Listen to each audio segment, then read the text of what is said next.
اللہ کا مہینہ رجب کا مہینہ ہمارے درمیان ہے. آج میں نے آپ کو کچھ باتیں بتانی ہے کہ جو آپ نے رجب میں کرنی ہے. سبحان اللہ، رجب میں ایک رات آتی ہے اور ایک دن آتا ہے جو بڑا ہی مبارک ہے. وہ 27ویں رجب ہے، وہ شب معراج ہے. وہ رات عبادت میں گزارنی ہے اور وہ دن روزہ رکھنا ہے. اس کی فضیلت کیا ہے؟ نبی پاک علیہ الصلوۃ والسلام کا فرمان عالی شان ہے کہ حضرت ابو ہریرہ رضی اللہ تعالیٰ فرماتے ہیں جو کوئی 27ویں رجب کا روزہ رکھے اللہ عز و جل اس کے لیے 60 مہینے کے روزوں کا ثواب لکھے گا. اللہ اکبر. اسی تاریخ کو نبی پاک علیہ الصلوۃ والسلام کو معراج شریف کا عظیم الشان معجزہ نصیب ہوا. چنانچہ اس دن جو روزہ رکھتا ہے، نبی پاک علیہ الصلوۃ والسلام فرماتے ہیں رجب میں ایک دن اور رات ہے، جو اس دن روزہ رکھے اور رات قیام یعنی عبادت کرے تو گویا اس نے 100 سال کے روزے رکھے. فرمایا 100 برس کی شب بیداری کی، اور یہ رجب کی 27ویں رات ہے. تو پتہ چلا 27ویں شب تو عبادت کرنی ہے، 27 رجب کو روزہ رکھنا ہے. اب آئیے ہمیں اس رات کچھ نوافل پڑھنے ہیں. وہ کیا ہے؟ رجب میں ایک رات جس میں نیک عمل کرنے والے کو 100 برس کی نیکیوں کا ثواب ہے، وہ 27ویں شب ہے، 27th نائٹ آف رجب. جو اس میں 12 رکعتیں اس طرح پڑھے کہ ہر رکعت میں سورہ فاتحہ اور کوئی ایک سورت، اور ہر 2 رکعت پر التحیات پڑھے، اور 12 پوری ہونے پر سلام پھیرے. اس کے بعد 100 بار یہ پڑھے سبحان اللہ والحمد للہ ولا الہ الا اللہ واللہ اکبر، اور پھر استغفار 100 بار پڑھے، درود شریف 100 بار پڑھے، اور دنیا اور آخرت میں سے جس چیز کی چاہے وہ دعا مانگے. صبح روزہ رکھے تو اللہ پاک اس کی سب دعائیں قبول فرمائے گا سوائے اس دعا کے جو گناہ کے لیے ہو. تو 27th نائٹ 12 رکعت نفل پڑھنی ہے اور 12 پوری ہونے پر سلام پھیرنا ہے. ٹھیک ہے، ایک ساتھ 12 رکعت نفل پڑھنی ہے، اور 100 بار کیا پڑھنا ہے؟ سبحان اللہ والحمد للہ ولا الہ الا اللہ واللہ اکبر. 100 بار استغفر اللہ ربی من کل ذنب واتوب الیہ پڑھ لے. 100 بار کوئی بھی درود شریف پڑھ لے، پھر دعا مانگے، انشاءاللہ دعائیں قبول ہوں گی. کسی پریشانی میں ہے، کسی بیماری میں ہے، کسی تکلیف میں ہے، تو یہ رجب کی 27ویں شب کو ٹارگٹ بنا لیں. انشاءاللہ عبادت کریں، 27 رجب کا روزہ رکھیں اور یہ نفل پڑھ لیں. نبی اکرم نور مجسم صلی اللہ تعالی علیہ وسلم کا فرمان عالی شان ہے شب جمعہ اور روز جمعہ، یعنی جمعرات کا سورج ڈوبنے سے لے کر جمعے کا سورج ڈوبنے تک مجھ پر درود پاک کی کثرت کیا کرو. جو ایسا کرے گا روز قیامت میں اس کی گواہی دوں گا اور شفاعت بھی کروں گا. سبحان اللہ. یعنی یہ جو وقت گزر رہا ہے شب جمعہ اور روز جمعہ، یہ کثرت سے درود پاک پڑھنے کا وقت ہے. ان اوقات میں بالخصوص دیگر فضول باتوں سے بچ کر، فضول کاموں سے بچ کر زیادہ سے زیادہ درود پاک پڑھنے ہیں. آئیے مل کر محبت کے ساتھ بآواز بلند درود پاک پڑھ لیں. صلو علی الحبیب صلی اللہ تعالی علی محمد صلی اللہ علیہ وسلم. پیارے اسلامی بھائیوں، بیر سبا یہ ایک تاریخی شہر ہے جو کہ فلسطین کے قریب ہے. یہ بہت بڑا شہر بن گیا ہے. پہلے وہ ایک چھوٹا سا گاؤں تھا. عربی میں بیر کنویں کو کہتے ہیں، اور سبا کا معنی ہے 7. یہ جو گنتی والا 7 ہوتا ہے نا، 7. تو اب اس کو بیر سبا کیوں کہا جاتا ہے؟ 7 عدد والا کنواں، اس سے کیا مراد ہے؟ اس کے بارے میں مختلف روایات ہیں.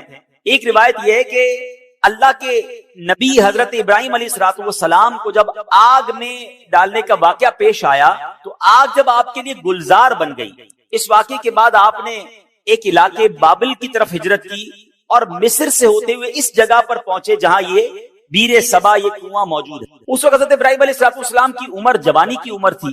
اللہ پاک نے آپ کو بہت سارا مال عطا فرمایا. آپ کے پاس مویشی جو تھے، گائے، بھینسیں اور دیگر جانور بہت زیادہ ہو گئے تھے. یہاں تک کہ لوگ آپ کو شیخ صالح، نیک بزرگ کے نام سے پکارتے تھے. اللہ کے آپ نبی بھی تھے تو آپ سے بڑی لوگ محبت کرتے تھے، آپ کو شیخ صالح کہہ کے پکارتے تھے. اب یہ ہوا کہ آپ کی کچھ لوگوں نے بے ادبی کی اور آپ سے کہنے لگے کہ آپ یہاں سے چلے جائیں. حضرت ابراہیم علیہ السلام نے کوئی لڑائی جھگڑا نہیں کیا، اپنا سامان اٹھایا اور آپ اس علاقے سے چلے گئے اور جبرون نامی شہر تشریف لے گئے، جس کو آج کل اس شہر کو الخلیل کہتے ہیں. بہرحال اللہ کریم انبیاء کرام کی یہ ادبی کیسے معاف فرماتا. اللہ پاک تو اپنے نبیوں سے بڑی محبت فرماتا ہے. رب کریم بے ادبوں کو ضرور سزا دیتا ہے. اب کیا ہوا کہ اس علاقے کے لوگوں کو یہ سزا ملی کہ جب وہ اس کنویں کے پاس پہنچے جہاں سے پانی لیتے تھے، اس سارا کنواں جو ہے وہ سوکھ گیا تھا.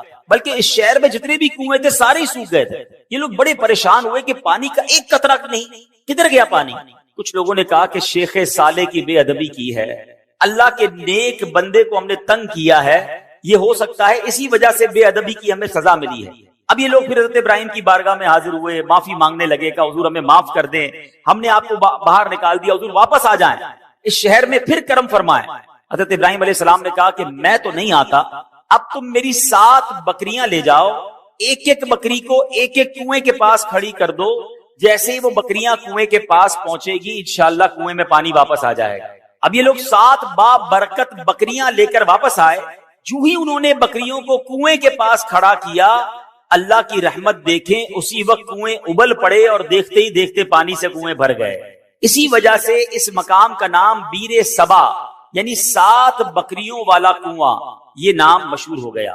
میرے پیارے اسلامی بھائیوں, اس واقعے سے کیا سیکھنے کو ملتا ہے؟ پہلے تو حضرت ابراہیم علیہ السلام کی کیا شان ہے جو ذوالحجہ کا مہینہ ہے, حضرت ابراہیم کی ہمیں یاد دلاتا ہے. جتنے حج کے ارکان ہیں اس میں حضرت ابراہیم کی, حضرت اسماعیل کی, بی بی ہاجرہ کی یادیں ہیں. صفا مروہ پر جائیں تو بی بی ہاجرہ کی یاد آتی ہے, اور سبحان اللہ آپ ابو الانبیاء ہیں. یاد رکھیے حضرت ابراہیم کے بعد جتنے بھی انبیاء آئے اس دنیا میں سب کے سب حضرت ابراہیم علیہ السلام کی اولاد میں. حضرت ابراہیم کا مقام سرکار دو عالم صلی اللہ تعالی علیہ وسلم کے بعد کائنات میں سب سے افضل اگر کوئی ہستی ہے تو وہ حضرت ابراہیم علیہ السلام ہیں. اور سبحان اللہ حضرت ابراہیم کی جہاں اور بہت ساری برکتیں ہیں, آپ کی ایک اور شان یہ بھی ہے کہ آپ کا جو چہرہ انور ہے وہ سرکار دو عالم علیہ السلام سے بڑی مشابہت رکھتا تھا. میرے آقا علیہ السلام فرماتے جس کو ابراہیم کو دیکھنا ہو وہ مجھے دیکھے. ہیں نبی پاک کے چہرہ انور سے حضرت ابراہیم علیہ السلام کا چہرہ بڑا ملتا. تو سبحان اللہ, ایک تو ان کا مرتبہ اتنا بڑا, تو پتا چلا کہ اللہ والوں کی, اللہ کے نیک بندوں کی اگر بے ادبی کی جائے تو پھر رب عز و جل برکت اٹھا لیتا ہے, پھر اللہ اسے سزا دیتا ہے. علماء کرام موجود ہیں, میرا تو بہت چھوٹا سا مطالعہ ہے مگر 2 ہی چیزوں کے بارے میں پڑھنے کا موقع ملا کہ 2 برے کام ایسے ہیں اگر کوئی بندہ ان 2 برے کاموں میں سے کوئی کام کرتا ہے تو اس کے بارے میں فرمایا یہ کام کرنے والا ایسا ہے کہ اللہ اس سے جنگ کا اعلان فرماتا. یہ کتنے بڑے برے کام ہوں گے؟ وہ 2 برے کام کون سے ہیں؟ ایک تو سود کا کام کرنے والا, اور دوسرا فرمایا اللہ کے کسی ولی سے جو دشمنی کرے رب اس سے جنگ کا اعلان فرماتا. اب مجھے بتائیے اللہ سے جنگ کر کے کوئی جیت سکتا ہے؟ نہیں نا. تو پھر ہر معاملے میں ہر طریقے سے کسی بھی صورت سود کے قریب نہیں جانا. اب سوال یہ ہے کہ ہمیں کیسے پتا چلے اللہ کا ولی کون ہے؟ یہ ذرا سمجھیے گا میری بات. اللہ نے اپنے اولیاء کو اپنے بندوں میں چھپا کر رکھا ہے. دیکھیں انبیاء تو جن کے نام ہمیں معلوم ہیں وہ انبیاء ہیں, ٹھیک ہے, اور 1 لاکھ کم و بیش 24,000 انبیاء جتنے بھی اللہ کے انبیاء ہیں سب پر ہمارا ایمان ہے. اب صحابہ کی بھی ایک لسٹ ہے کہ جنہوں نے نبی پاک علیہ السلام کا دور بھی پایا اور ان کا دیدار کیا یا ان کی صحبت اٹھائی, ایمان کی حالت میں ان کا دیدار کیا, یہ صحبت اٹھائی اور ایمان پر ان کا خاتمہ ہوا, وصال ہوا, وہ صحابی ہیں. لیکن ولی کو کیسے پہچانے؟ تو علماء فرماتے ہیں کہ اللہ نے اپنے ولیوں کو لوگوں میں چھپا کے رکھا ہے. ہو سکتا ہے آج شکارپور کے اجتماع میں اللہ کے بہت سارے اولیاء کرام موجود ہوں, ہمیں نہیں پتا. تو اب کرنا کیا ہوگا کہ ہمیں ہر مسلمان سے ادب سے بات کرنی ہے, ہر مسلمان سے پیار سے بات کرنی ہے, کسی کا دل نہیں دکھانا. کیا پتا میں کسی کے ساتھ بدتمیزی کروں وہی اللہ کا ولی ہو, اور ویسے ہر مسلمان کے ساتھ بدتمیزی سے بچنا ہے. ادب تو سب کا کرنا ہے لیکن اللہ کے ولی کے ساتھ تو بیڑا غرق ہو جائے گا نا. تو اپنی زبان کو احتیاط سے استعمال کریں, لوگوں کے ساتھ جو ہے وہ بدتمیزی نہ کریں, کسی پر ظلم نہ کریں, کسی پر زیادتی نہ کریں. ہمیں کیا معلوم اللہ کی بارگاہ میں اس کا کیا مرتبہ ہے, بلکہ احادیث میں یہ مضمون ملتا ہے کہ کچھ لوگ ایسے ہوں گے کہ جو پراگندہ بال ہوں گے, یعنی بال بکھرے ہوئے ہوں گے, کپڑے ان کے اتنے اچھے نہیں ہوں گے, ان کو اپنی محفل میں کوئی نہیں بلاتا ہوگا, نہ آئے تو کوئی نوٹس بھی نہیں کرتا. آقا علیہ السلام فرماتے ہیں مگر اللہ کی بارگاہ میں ان کا وہ مقام ہوتا ہے کہ اگر وہ قسم اٹھا لے کسی معاملے پر رب ان کی قسم پوری فرما دیتا ہے. ہم تو عام طور پہ لوگوں سے ملتے بھی ان کے لباس کو دیکھ کر, ہاں یار یہ ذرا رکھ رکھاؤ والا ہے, اس سے ملنا ہے, اس کو ساتھ بٹھانا ہے, نہیں یار اس کے کپڑے میلے ہیں, یہ تو دکھنے میں بڑا غریب لگتا ہے, ٹوٹی ہوئی چپل پہن کر آیا ہے, اس کو کہاں اپنے قریب آنے دوں, اس کے کپڑوں سے بو آ رہی ہے. نہیں, کسی کے لباس, کسی کے حلیے, کسی کی غربت دیکھ کر اس کی بے عزتی نہیں کرنی ہے. سب کے ساتھ پیار سے پیش آئے. ہمیں نہیں پتا اگر وہ اللہ کا ولی ہوا اور کسی معاملے میں ہم سے ناراض ہو گیا نا تو چلتی گاڑی رک جانی ہے، سارے بنے کام بگڑ جانے، کیونکہ رب کا ولی ہے، رب کا دوست ہے۔ ہمیں نہیں پتا ہم کسی کے ساتھ زیادتی کریں اور پھر جب رب بدلا دے، رب کی قدرت کی طرف سے بدلا آتا ہے تو ہم مارے جائیں گے، ہم تباہ و برباد ہو جائیں گے۔ تو اے میرے پیارے اسلامی بھائیوں، پہلا مدنی پھول یہ لے کر جائیے، کسی مسلمان کے ساتھ زیادتی نہیں ہونی چاہیے، کسی مسلمان کو تکلیف نہ پہنچائیں۔ حدیث پاک میں آتا ہے من آذا مسلما فقط آذانی، میرے آقا فرماتے جس نے کسی مسلمان کو تکلیف دی وہ ایسا ہے جیسا اس نے مجھے تکلیف دی۔ فرمایا ومن آذانی فقط آذ اللہ، اور جس نے مجھے تکلیف دی وہ ایسا ہے جیسے اس نے اللہ کو تکلیف پہنچا۔ بات کہاں تک جاتی ہے؟ ایک مسلمان کو تکلیف دینے میں۔ اب وہ سوچے جو مسلمانوں کو گالیاں دیتے ہیں، وہ سوچے جو مسلمانوں کا مال دباتے ہیں، وہ سوچے جو چوریاں کرتے ہیں، جو زمین پر قبضہ کر لیتے ہیں، جو یتیم بیواؤں کا بلکہ اپنی بہنوں کا ورثہ دبا لیتے ہیں، کیا جواب دیں گے اللہ کی بارگاہ میں؟ کیسے جواب دیں گے؟ تو کبھی کسی کو ہماری طرف سے تکلیف نہ ہو، اس بات کا خیال رکھیں۔ پھر اس واقعے سے ایک اور بات سیکھنے کو کیا ملی؟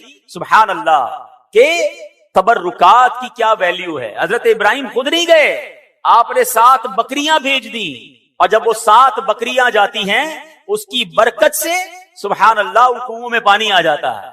تو پتہ یہ چلا کہ اللہ کے جو اولیاء ہوتے ہیں، رب کے قریب جو لوگ ہوتے ہیں، ان کے قرب والی تبرک والی چیزوں میں بھی بڑی برکت ہوتی ہے۔ ان تبرکات کی برکات سے مشکلات ٹل جاتی ہیں، پریشانیاں حل ہوتی ہیں، دلوں کو سکون ملتا ہے، بیماریاں دور ہوتی ہیں۔ ارے جناب لوگ کہتے تبرک کی کوئی ریفرنس دیجئے، تبرک کیسے ہو گیا اور تبرک کا کیا جناب کوئی حقیقت ہے؟ ارے آپ نے اگر قرآن پڑھا ہوتا تو یہ سوال کبھی ذہن میں پیدا نہ ہوتا۔ پڑھیے سورہ یوسف، پڑھیے اس کی تفسیر۔ حضرت یعقوب علیہ السلام جب حضرت یوسف کی یاد میں آنسو بہاتے تھے، آپ کی بینائی کا ضعف پڑ گیا، بینائی کمزور ہو گئی، بہت طویل واقعہ ہے۔ حضرت یوسف کو جب پتا چلا، جب آپ مصر کے بادشاہ بن چکے تھے، اللہ اکبر، حضرت یوسف بھی اللہ کے نبی ہیں، ذرا غور سے بات سنیے گا، حضرت یعقوب بھی اللہ کے نبی ہیں، یہ دونوں نبی اللہ سے یقیناً دعا کر سکتے ہیں، مگر حضرت یوسف اپنے بھائی کو کہتے ہیں ایسا کرو، میرا یہ قمیص جو ہے لے جاؤ میرے والد کے پاس، ان کی آنکھوں پر رکھ دینا، اللہ اس کی برکت سے ان کی بینائی کا ضعف دور کر دے گا۔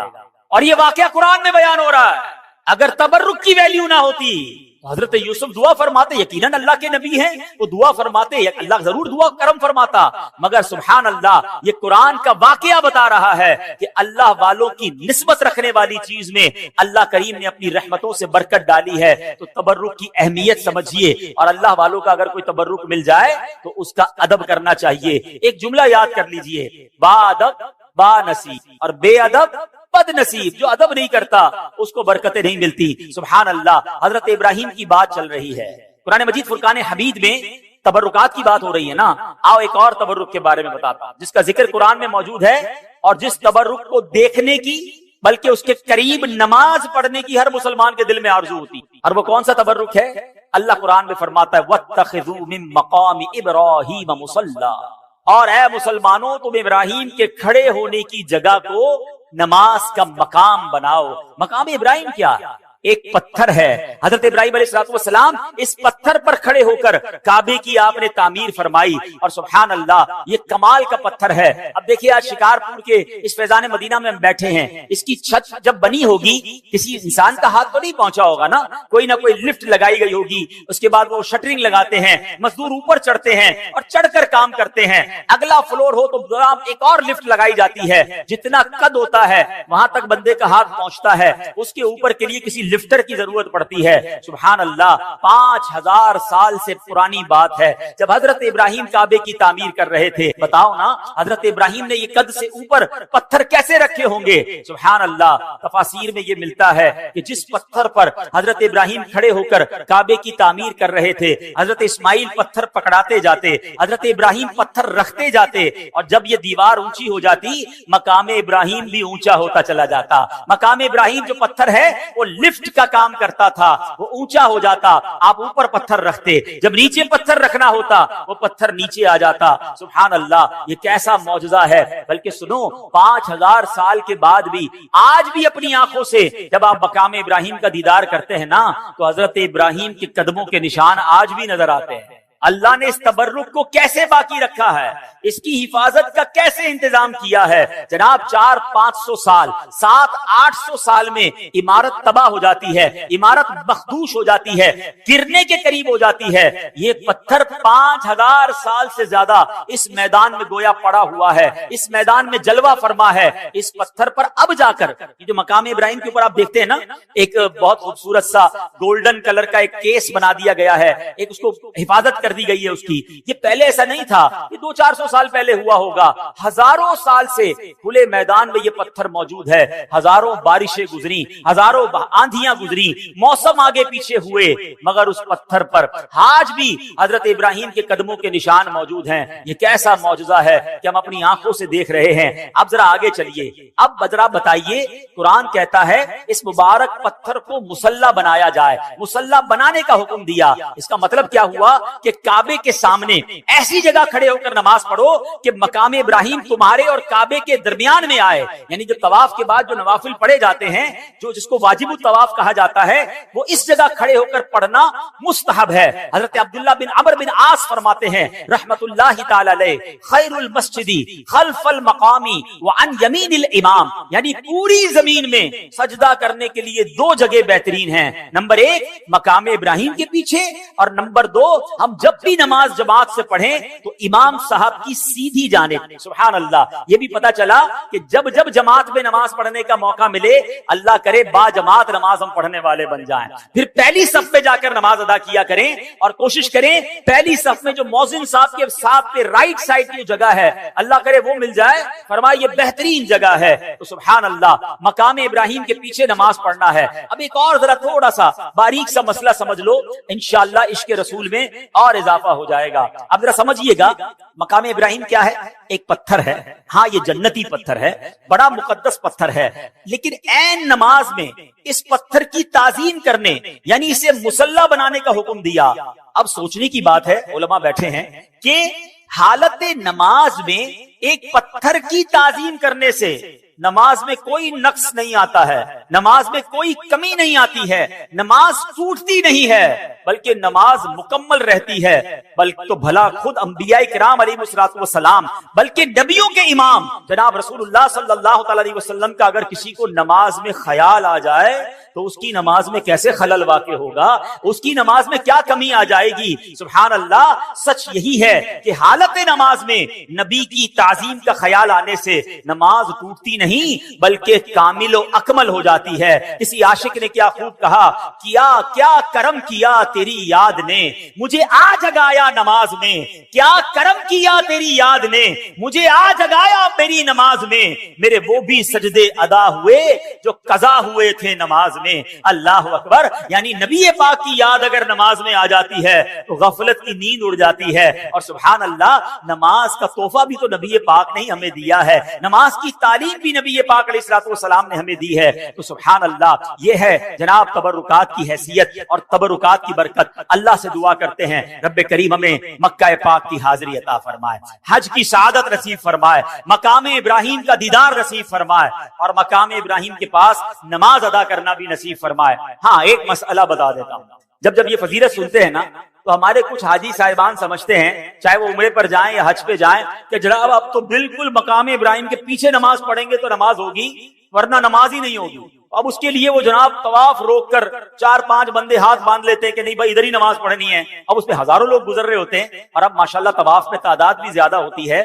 تو اگر مقام ابراہیم پر آپ کو جگہ نہ ملے تو حرم پاک میں جہاں بھی جگہ ملے آپ وہاں پر واجب الطواف جو ہے, جو نماز کے نوافل ہیں طواف کے, وہ ادا کر سکتے ہیں. وہ کہیں بھی ادا کر لیں, مقام ابراہیم پر جا کر ادا کرنا ضروری نہیں ہے. بہرحال میرے پیارے اسلامی بھائیوں, حضرت ابراہیم کا ذکر خیر ہو رہا ہے. ایک مرتبہ حضرت ابراہیم علیہ الصلوۃ والسلام سمندر کے کنارے سے گزر رہے تھے. آپ سبحان اللہ, آپ علیہ الصلوۃ والسلام نے دیکھا کہ ایک لاش پڑی ہوئی ہے. حالت یہ ہے کہ سمندر کی مچھلیاں بھی اسے نوچ رہی ہیں اور پرندے بھی اس کا گوشت کھا رہے ہیں. یہ دیکھ کر حضرت ابراہیم علیہ الصلوۃ والسلام کو بڑی حیرت ہوئی. ویسے حضرت ابراہیم علیہ الصلوۃ والسلام کا ایمان اور یقین کتنا پختہ تھا, اس پر تو کوئی کلام نہیں ہو سکتا. آپ جیسا کامل ایمان والا کون ہو سکتا ہے. یہ تو صرف ایک حیرانی تھی کہ یہ لاش جب کئی سارے ٹکڑوں میں بٹ گئی ہے, اس کا کچھ گوشت مچھلیوں کے پیٹ میں چلا گیا ہے, کچھ پرندوں کے پیٹ میں چلا گیا ہے, کچھ پانی میں لگ کر گل گیا ہے, ایک لاش کے اتنے سارے ٹکڑے بٹ گئے ہیں، قیامت آنے میں ابھی صدیاں باقی ہیں۔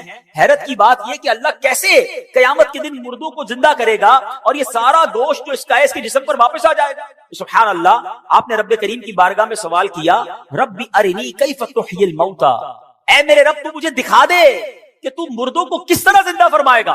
اللہ اکبر۔ اب آپ کا ایمان تو مضبوط ہے مگر آنکھوں سے دیکھنا چاہتے ہیں۔ اس پر کوئی اعتراض کر سکتا تھا کہ شاید حضرت ابراہیم کو کوئی شک تھا، لہذا اللہ پاک نے حضرت ابراہیم علیہ السلام کی زبانی ہی جواب دلوایا۔ ارشاد ہوا اولم تؤمن، کیا تجھے یقین نہیں؟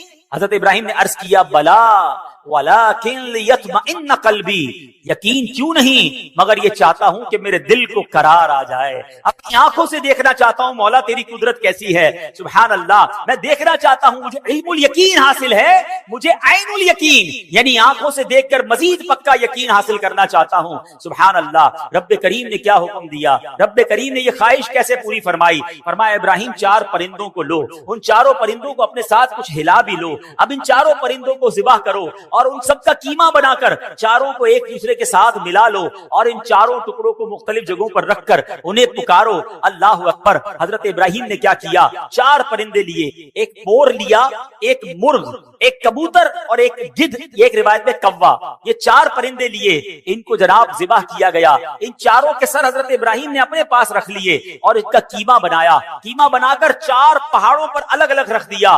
کتنا مکسچر ہو چکا ہے، اور اب حضرت ابراہیم پکارتے ہیں اے کبوتر، اے مور، یا ایتھا الحمامہ، یا ایھا الدیک۔ آپ نے اپنی آنکھوں سے دیکھا کہ وہ قیمے کے اجزاء اڑنے لگے اور سارے پرندے دوبارہ بن گئے، سر نہیں ہے مگر دوڑتے ہوئے آئے، اور حضرت ابراہیم کے پاس جو سر رکھے ہوئے تھے اپنے اپنے سر کو گویا اپنے سر میں لگایا، اپنی گردن میں لگایا اور وہ دانا چگنے لگے، پھر سے زندہ ہو گئے۔ اللہ اکبر۔ اللہ کریم نے حضرت ابراہیم کے سامنے اپنی قدرت کا کیا شاندار نظارہ دکھایا۔ یہ واقعہ قرآن میں موجود ہے، مگر سبحان اللہ اس واقعے سے ہمیں بہت ساری باتیں سیکھنے کو ملتی ہیں۔ پہلی بات تو یہ سیکھنے کو ملی ہے کہ میرے رب کی قدرت کیسی ہے، میرا رب جو چاہے وہ کرنے پر قادر ہے، ان اللہ علی کل شیء قدیر۔ اور دوسری بات کہ حضرت ابراہیم نے پرندوں کو پکارا، قرآن کہتا ہے اے ابراہیم ان پرندوں کو پکارو، اور آپ نے پکارا یا ایھا الدیک، یا ایتھا الحمامہ، اے کبوتر، اے گدھ، اے مور، چاروں پرندوں کو پکارا۔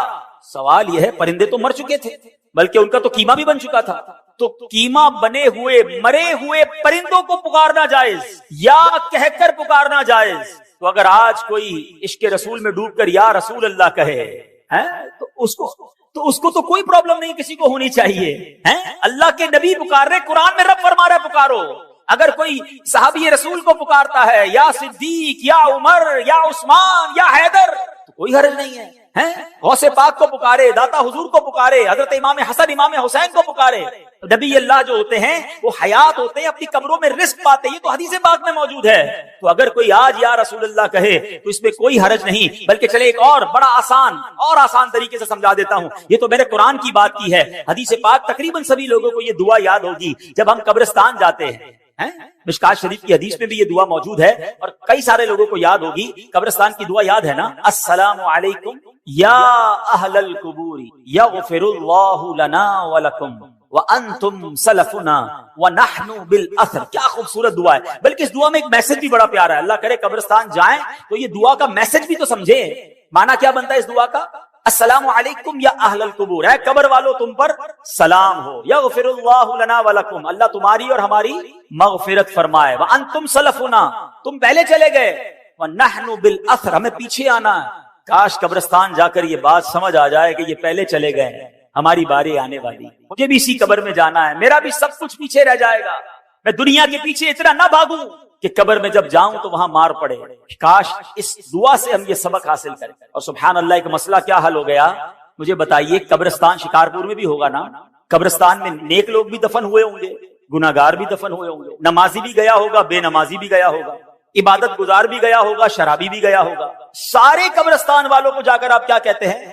السلام علیکم یا اہل القبور، نیک کی قبر پر بھی یا اہل القبور، گناہگار کی قبر پر بھی یا اہل القبور۔ مجھے بتاؤ ایک عام مسلمان کو یا اہل القبور کہنے کی اجازت حدیث پاک کے ذریعے ہے، یہ دعا موجود ہے، نبی پاک یہ دعا کہتے ہیں۔ اگر میں داتا حضور کے قدموں میں جا کر کہوں کہ یا داتا حضور تو اس میں کیا پرابلم ہے؟ جناب یہ تو حدیث پاک سے ثابت ہے، تو اس میں کنفیوز نہ ہوا کریں، امید ہے یہ مسئلہ بھی دور ہو گیا ہوگا۔ اچھا، یہاں علماء نے ایک بڑی پیاری اور بھی بات سکھائی، صوفیانہ تفسیر کی ہے اس واقعے کی۔ یہ جو چار پرندے ہیں نا، کبوتر، مرغ، مور اور گدھ، فرمایا ان چاروں میں ایک بری خصلت ہے۔ جو مور ہے نا، اس کو اپنی خوبصورتی پر بڑا ناز ہے، گھمنڈ، تکبر۔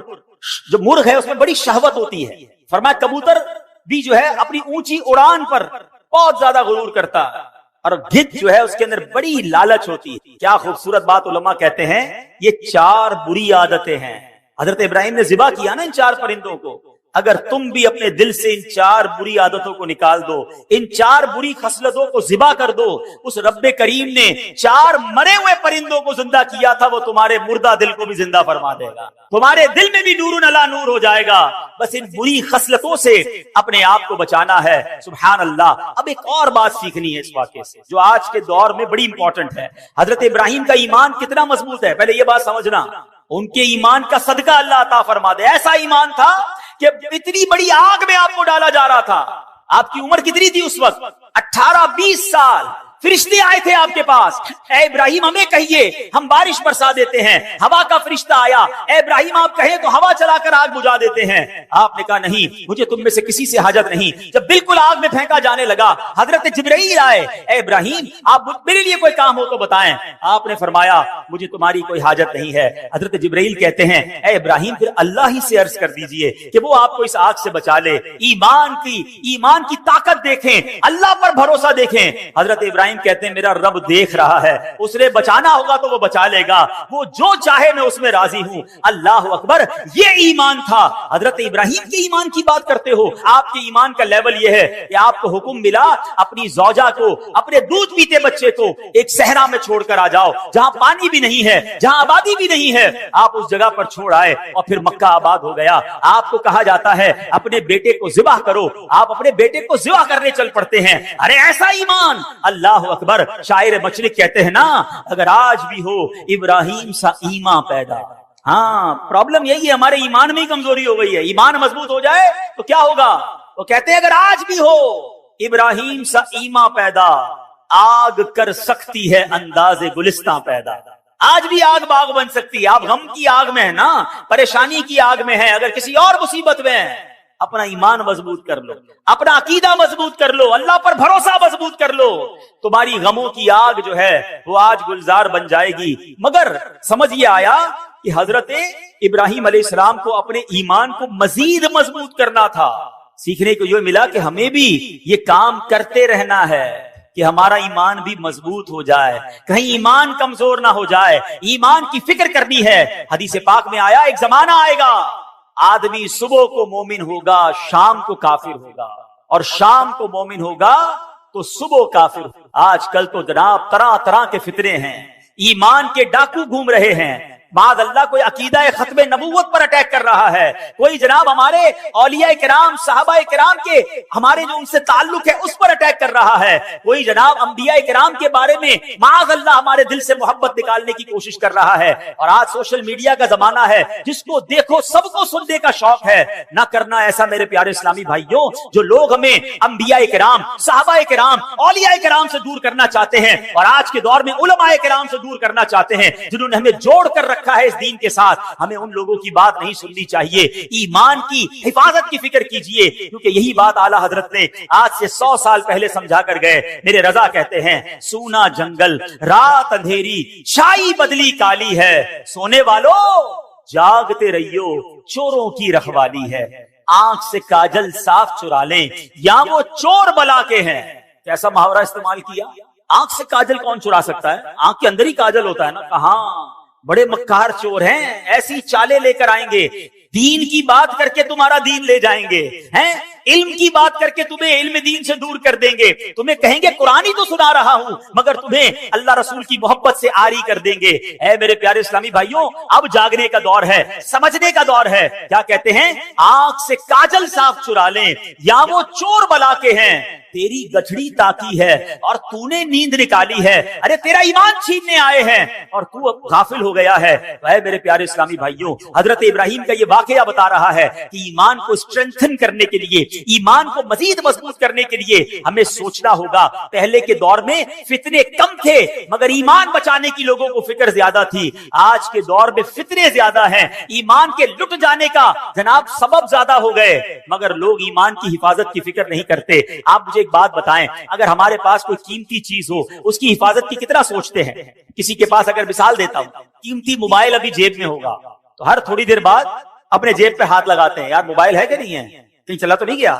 کوئی موٹر سائیکل قیمتی بار کھڑی کر کے آیا ہوگا یا گاڑی, اس کا دھیان بار بار جاتا ہوگا, یار لاک صحیح لگایا تو نہیں لگایا تھا, کیونکہ قیمتی ہے. سونا ہو, پیسے ہوں اور تالے کے اندر گھر میں یا بینک میں رکھواتے ہیں. مجھے بتائیں, ہم سب کے پاس سب سے زیادہ قیمتی چیز کیا ہے؟ بتائیے نا.